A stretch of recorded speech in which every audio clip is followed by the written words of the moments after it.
누가복음 2장 8절부터 우리 14절입니다. 우리 한 절씩 교독하겠습니다. 그 지역의 목자들이 밤에 밖에서 자기 양떼를 지키더니 주의 사자가 곁에 서고 주의 영광이 그들을 두루 비추매 크게 무서워하는지라. 천사가 이르되 무서워하지 말라. 보라, 내가 온 백성에게 미칠 큰 기쁨의 좋은 소식을 너희에게 전하노라. 오늘 다윗의 동네에 너희를 위하여 구주가 나셨으니 곧 그리스도 주시니라. 너희가 가서 강보에 쌓여 구유에 누워 있는 아기를 보리니 이것이 너희에게 표적이니라 하더니 호련히 수많은 천군이 그 천사와 함께 하나님을 찬송하여 이르되. 같이 읽겠습니다. 지극히 높은 곳에서는 하나님께 영광이요 땅에서는 하나님이 기뻐하신 사람들 중에 평화로다 하니라. 아멘. 예, 오늘 읽은 본문의 말씀을 가지고 두려움의 한 가운데로 오신 하나님이란 제목으로 우리가 말씀을 함께 나누려고 합니다. 오늘 우리가 다 알고 있는 것처럼 예수님께서 우리의 죄를 다 깨끗하게 씻어주기 위해서 인간의 몸으로 이 땅에 오신 날을 기념하는 우리 성탄절입니다. 오늘 여러분의 마음은 어떠십니까?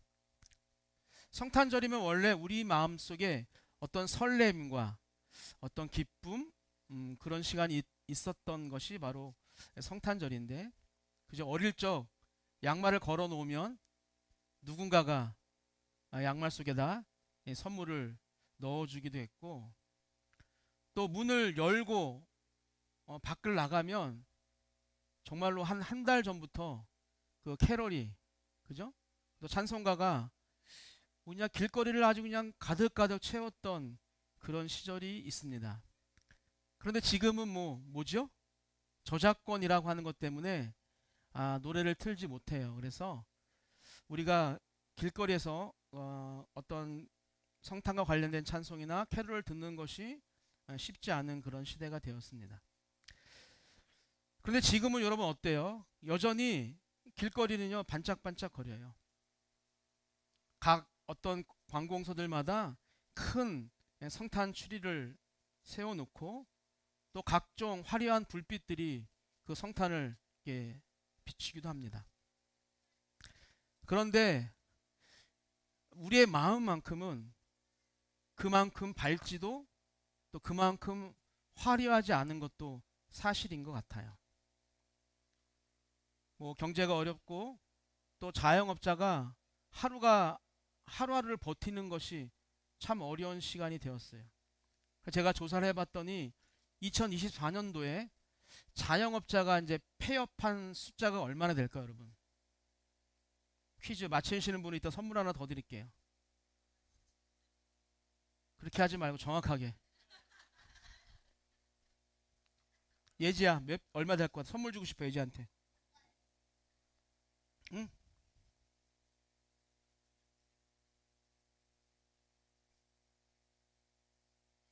어? 8,000개. 또 우리 어머니 김영아 어머니 선물 드리고 싶어. 제가 하나 더. 에? 2천만. 나라가 그냥 거덜날 것 같은데 2천만이면 우리 새로운 우리 상동 형제님 어때요? 예? 2,000개. 선물을 주고 싶어도 못 주겠네. 우리 휘연 형제 5만 개. 또 이렇게 못 주겠네 오늘. 우리 한비 씨 2만. 업. 김종훈 지사 업. 3만 5천 업.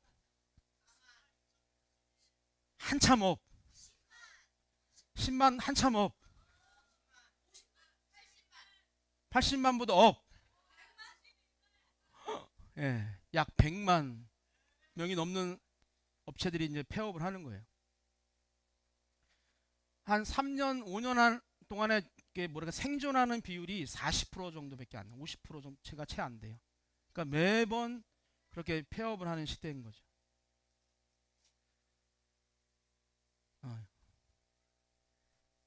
여러분, 그리고 정말 미래를 꿈꿔야 할 청년들조차도 내일보다는 오늘을 걱정하며 살아가는 시대인 것 같습니다. 그리고 가정 안에서도 어떤 웃음보다는 한숨이 더 자주 들리고, 또 사회는 서로를 이해하고 어떤 사랑하기보다는 조금만 나하고 생각이 다르면 그 사람을 쉽게 판단하고 또 그 사람과 쉽게 등을 돌리는 그런 모습으로 살아가고 있는 것 같아요. 그래서 이 시대를 살아가는 많은 사람들의 마음에는요, 어떤 공통된 정서가 하나 있어요. 그것이 무엇이냐면 바로 불안과 두려움이라는 거예요. 그래서 우리는 늘 이렇게 물어요. 정말 이런 시대에도 정말 성경이 말하는 평안이 나에게 찾아올 수 있을까? 그리고 우리가 지금 이 시간 성탄이라고 하는 그런 기쁨의 예배를 드리고 있지만, 성탄이 지금 우리에게 어떤 의미가 있을까라고 하는 그런 질문을 드린다라고 하는 거죠. 그런데 성경은요, 우리에게 정말 뜻밖의 이야기를 들려주는 것이죠. 예수님이 태어나신 그 첫 성탄의 시대 역시 결코 평화롭고 또 안정된 시대가 아니었다는 거예요.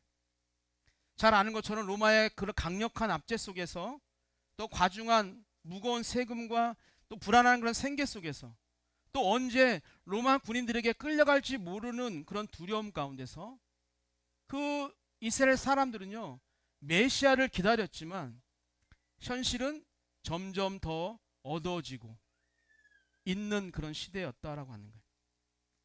바로 그런 시대 한가운데서 하나님이 무엇을 시작하신 겁니까? 성탄을 시작하신 거예요. 여러분, 모든 문제가 해결하신 후에 오신 것이 아니라 가장 불안하고 어두운 현실 속에 인간의 몸을 입고 직접 이 땅에 들어오신 것이죠. 오늘 우리가 함께 나눌 본문은 불안한 시대를 살아가는 우리에게 참된 평강이 어디에서 오는지를 분명하게 보여주는 이야기입니다. 오늘 이 성탄의 이야기를 통해서 우리 어려운 상황에서도 흔들리지 않는 평강이 무엇인지, 또 내 삶 가운데 어떤 문제가 가득가득 차 있어도 마음 깊은 곳에서부터 시작될 수 있는 그런 참된 평안이 무엇인지를 우리가 함께 나눠보도록 하겠습니다. 우리 첫 번째 같이 한번 읽겠습니다. 시작. 하나님은 가장 불안할 때 찾아오십니다. 우리 8절을 같이 보겠습니다. 시작. 그 지역의 목자들이 밤에 밖에서 자기 양떼를 지키더니. 아멘. 여러분, 오늘 이 장면을 우리는 지금 너무너무 따뜻하고 좋은 곳에서 예배를 드리고 있지만, 지금 이 말씀을 우리가 한번 마음속에 한번 여러분 그려보았으면 좋을 것 같아요. 그 지역 화려하지도 않고 또 외딴 그곳에는 사람들이 모이는 곳도 아닙니다. 아주 조용해요. 내 숨소리까지 다 들릴 정도의 그런 조용함, 그리고 무엇보다도 아주 어두운, 칠흑같이 어둠이 있습니다. 그런 불빛 하나 없는 그런 들판에서 그 목자들은요, 그 중동의 그 차가운 바람을 밤에 온몸으로 맞으면서 무엇을 지키고 있냐면 지금 양떼를 지키고 있어요. 편히 눕거나 잠들 수도 없고 마음을 놓을 수 있는 시간도 없습니다. 갑자기 짐승이 나타날까봐 걱정해야 하고, 또 도둑이 와서 양을 훔쳐갈까봐 긴장하고 있어야 합니다. 그래서 평상의 우리에게는 이 밤이라는 것이 쉼의 시간인데, 이 목자에게는 쉬는 시간이 아니라 그냥 참고 버텨야 하는 그런 시간입니다. 그런데 목자의 밤은 늘 그랬다는 거예요. 하루 이틀만이 아니라 매일같이 이어지는 불안한 밤을 지냈다는 거예요. 그런데 더 중요한 것은요, 그 목자들을 어떤 사람들로 여겼느냐 하는 거예요. 목자들은 그 당시 사회에서 사람들에게 인정받지 못하는 사람들이었습니다. 직업의 특성상 지금으로 말하면 정해진 시간에 예배를 드리기도 어렵고, 또 율법의 규칙을 지키며 살기도 쉽지 않았습니다.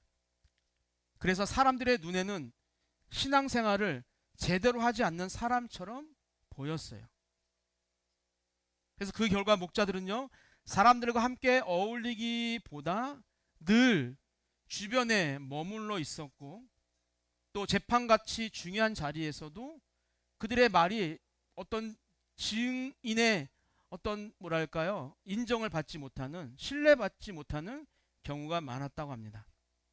그렇게 늘 사람들의 관심 밖에 있었던 사람들이에요.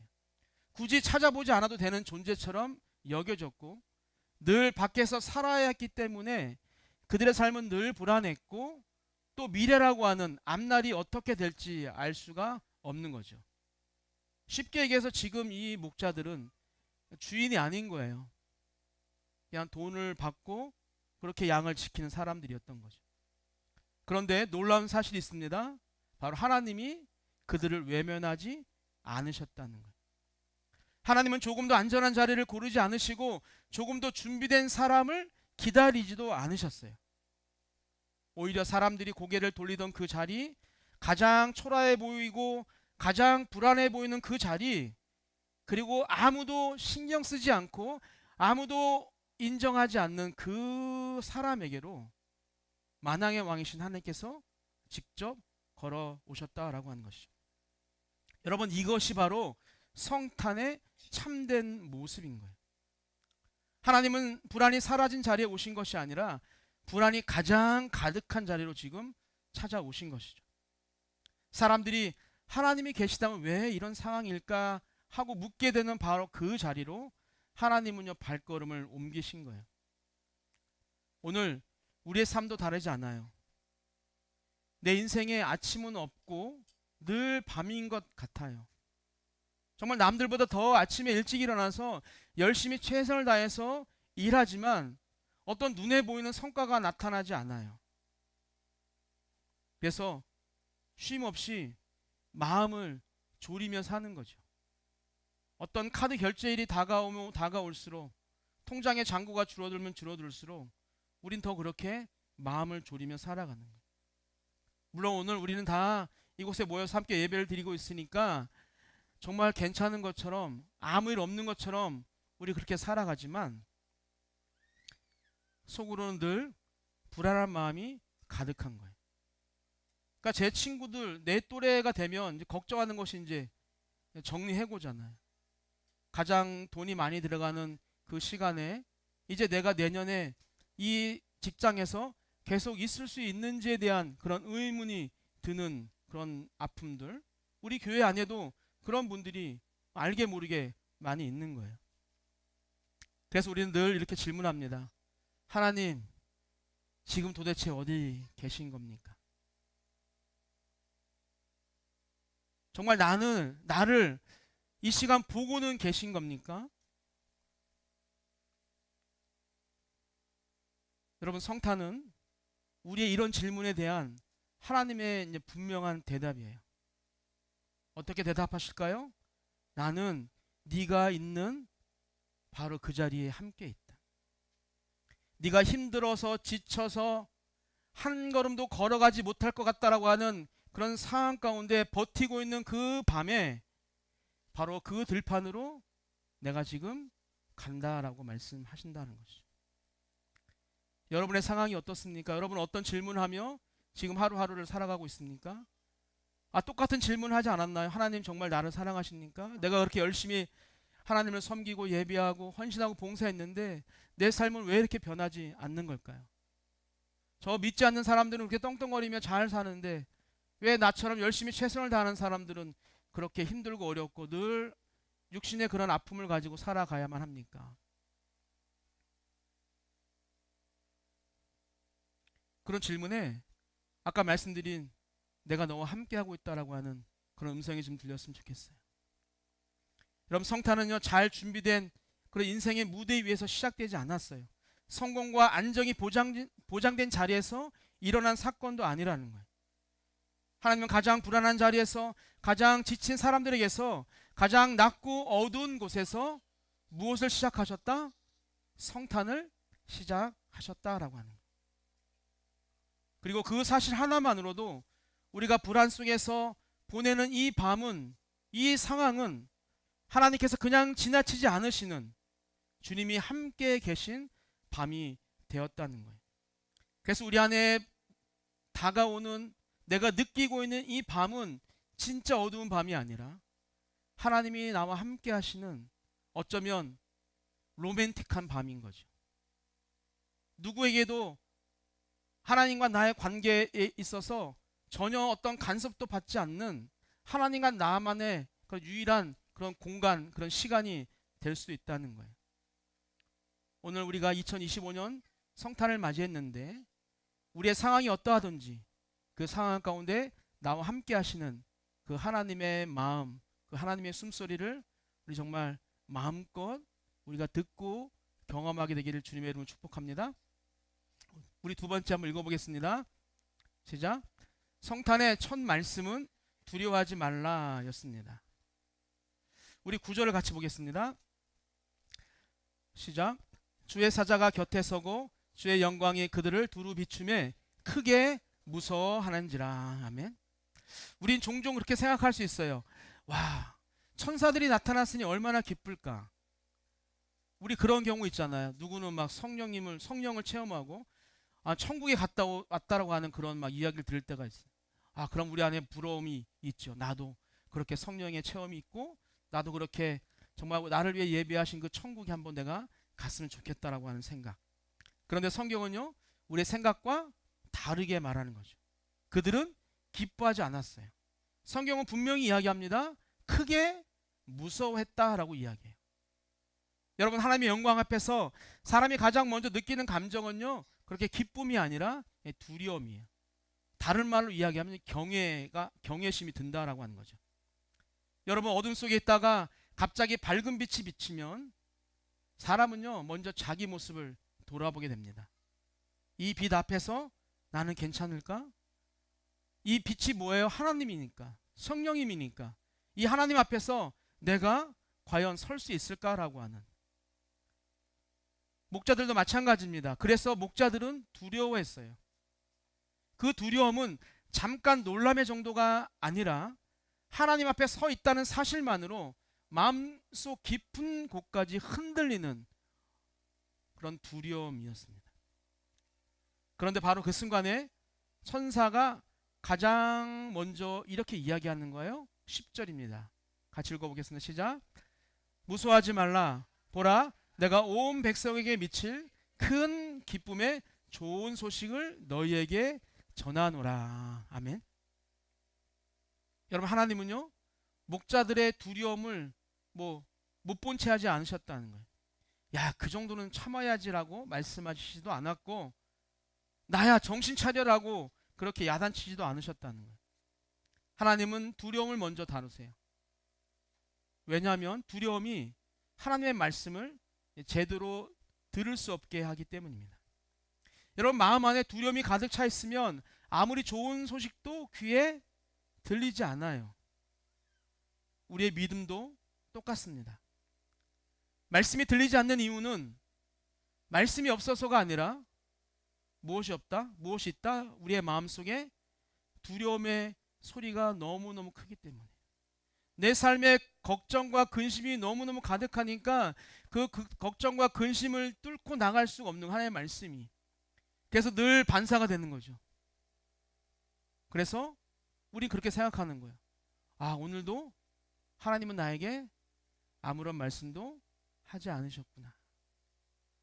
오늘도 목사님을 통해서 선포되는 그 말씀이 나와는 전혀 상관이 없는 그런 이야기였구나 라고 우리는 생각할 수 있다는 거예요. 어떤 걱정이 있을까요? 사람이니까 돈에 대한 걱정이 있겠죠. 앞으로 살아갈 일이 많으니까 앞날에 대한 걱정이 있겠죠. 우리는 어떤 공동체성을 가지고 살아가야 되는 사람들이니까 그런 어떤 공동체 안에서 내가 소외될까라고 하는 그런 걱정이 있겠죠. 이제 나이가 들어가니까 늙고 병들까봐 라고 하는 그런 걱정이 있겠죠. 혹시 혼자 남게 되지는 않을까라고 하는 그런 걱정들이 우리 안에 있다라고 하는 거예요. 그래서 그런 걱정들이 쌓이고 쌓이면 하나님의 말씀을 들을 수 있는 그런 통로들이 하나 둘씩 막히게 되는 겁니다. 그래서 우리는 그런 걱정으로부터 뭔가 좀 돌파구를 찾아야 되는 거죠.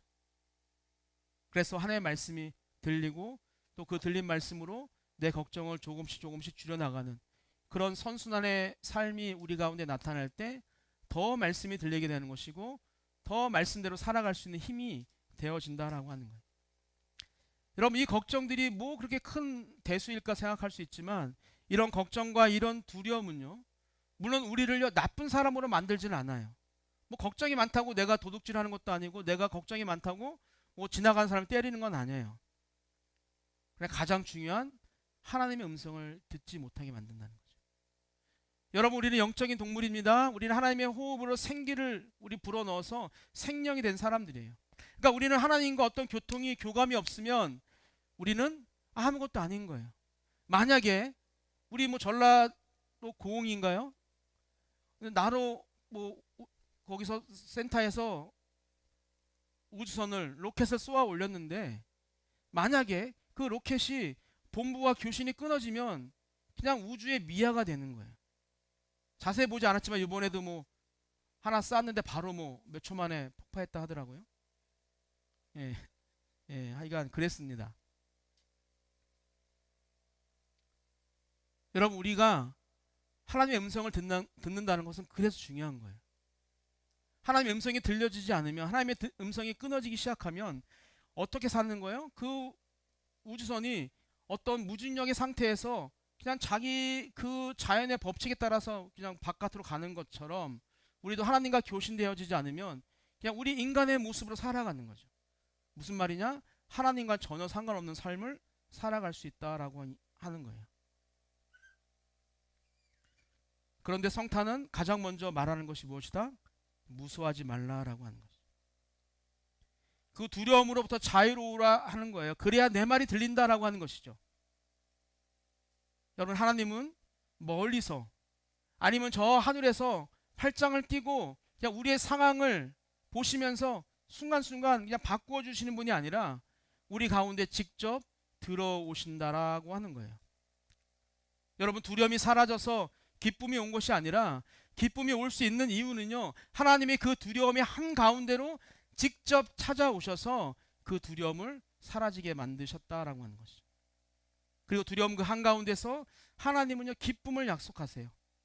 여러분, 상황이 좋아졌기 때문도 아니고 또 문제가 다 해결됐기 때문도 아닙니다. 우리에게 기쁨이 찾아오는 것은 무엇이다? 하나님이 스스로 우리 곁에 오셨기 때문에 우리에게 평강이 찾아오는 거예요. 그래서 성탄의 기쁨이라고 하는 것은 세상의 어떤 기쁨과는 비교할 수가 없다라고 하는 것이죠.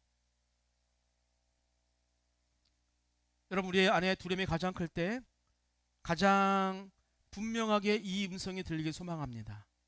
두려워하지 말라. 무서워하지 말라.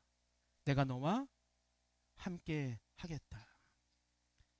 여러분, 그 두려워하지 말라, 내가 함께 하겠다라고 하는 이 음성은요, 그 어두운 그 밤에 그 들판에 울려 퍼졌고 그것으로 멈추는 것이 아니라 오늘도 우리의 삶 자리에서 조용하지만 분명하게 울려 퍼지고 있어요. 그 소리가 들리십니까? 김혜성 권사님 들리셔요? 갑자기 왜 눈을 희주야, 들려? 꿈속에서 말고 잘 들리냐고.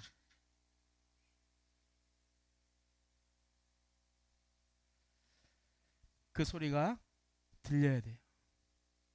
그 소리가 들려야 하나님과 교제하면서 나의 남은 삶을 살아갈 수 있고, 그 소리가 들려야 예수님이 이 땅에 오신 유익이 내게 나타나는 겁니다. 그 소리가 들리길 소망합니다. 세 번째, 우리 주일학교 학생들만 한번 읽어볼까요? 시작. 성탄의 평안은 하나님이 함께 계시기 때문에 옵니다. 11절 같이 읽어보겠습니다. 시작. 오늘 다윗의 동네에 너희를 위하여 구주가 나셨으니 곧 그리스도 주시니라. 아멘. 여러분, 천사는 아주 중요한 말을 합니다. 그런데 우리가 기대했을 만한 그런 이야기는 하지 않아요. 이제 로마가 무너질 거야. 이제 이 공정하지 못한 세상이 무너지고 공정한 세상이 올 거야. 너희들의 삶이 이제는 좋아질 거야 라고 하는 그런 이야기를 하지 않아요. 대신 어떻게 말합니까? 너희를 위하여 구주가 나셨어 라는 이야기를 하는 거예요. 여러분, 이 한 문장 안에 성탄의 핵심이 다 담겨 있어요. 여러분, 성탄의 능력은요, 우리 주변 환경이 바뀌는 데 있지 않아요. 정권이 바뀌고 제도가 달라지고 우리의 삶의 조건이 한순간에 좋아지는데 그 성탄의 핵심이 있지 않다는 거예요. 성탄의 핵심은 하나님이 우리와 함께 계시게 되었다는 그 사실, 바로 하나님의 임재입니다. 즉 임마누엘의 하나님이 된다라고 하는 것이죠. 하나님은 문제를 멀리서 해결해 주는 방법을 선택하지 않으시고 문제가 있는 그 자리로, 문제 한가운데로 직접 들어오시는 방식을 선택하신 거예요.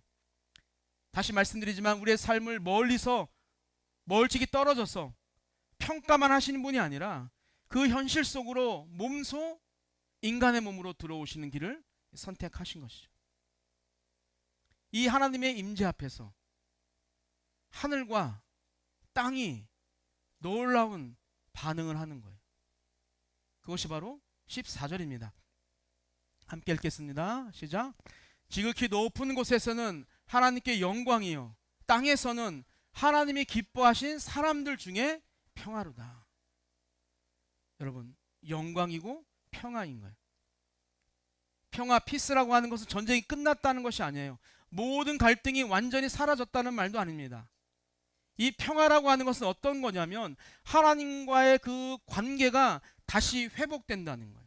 하나님과 내가 등지고 살았다면, 하나님과 내가 교신하지 못하고 살았다면 내가 하나님과 얼굴을 마주보게 되어 살게 되었고 하나님과 내가 늘 소통하는 그런 삶을 살게 되었다라고 하는 거예요. 그래서 이 하늘의 평화라고 하는, 땅의 평화라고 하는 것은 막 요란하게 찾아오지 않는다는 거예요. 갑작스러운 어떤 큰 변화로 내 삶을 확 바꾸지도 않는다는 거예요. 마치 긴 밤을 그 추위에서 지나온 사람에게 조용히 찾아오는 어떤 쉼처럼 굳어있던 우리 마음 위에 천천히 그러나 분명하게 내려온다라고 하는, 오늘 한국 사회에 필요한 평화도 바로 이러한 평화예요. 우리는 대통령이 바뀌면, 아니 제도가 바뀌면, 뭐 정치인이 바뀌면 무엇인가 새롭고 좋은 세상이 될 거라는 착각 속에 살아갑니다. 그래서 내가 지지하는 사람들에게 목을 메고 그 시간을 내가 막 빼앗기고 물질을 빼앗기며 살아갈 때가 참 많은 것 같아요.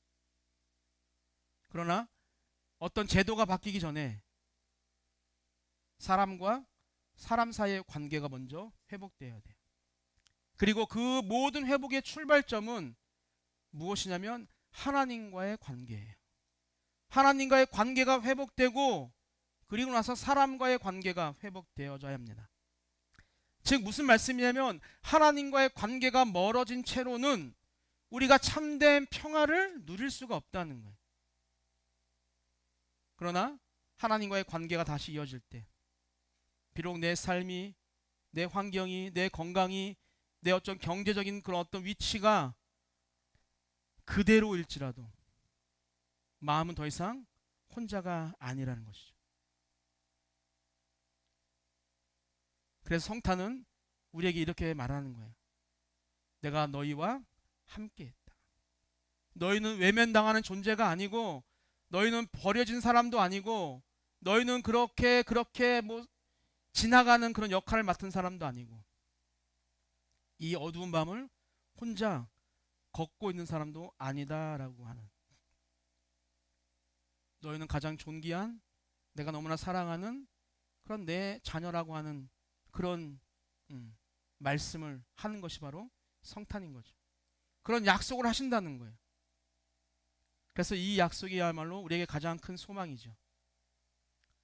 상황이 단번에 바뀌지 않아도 삶을 끝까지 견디게 해주는 힘, 그것이 바로 성탄이 우리에게 주는 참된 평화입니다.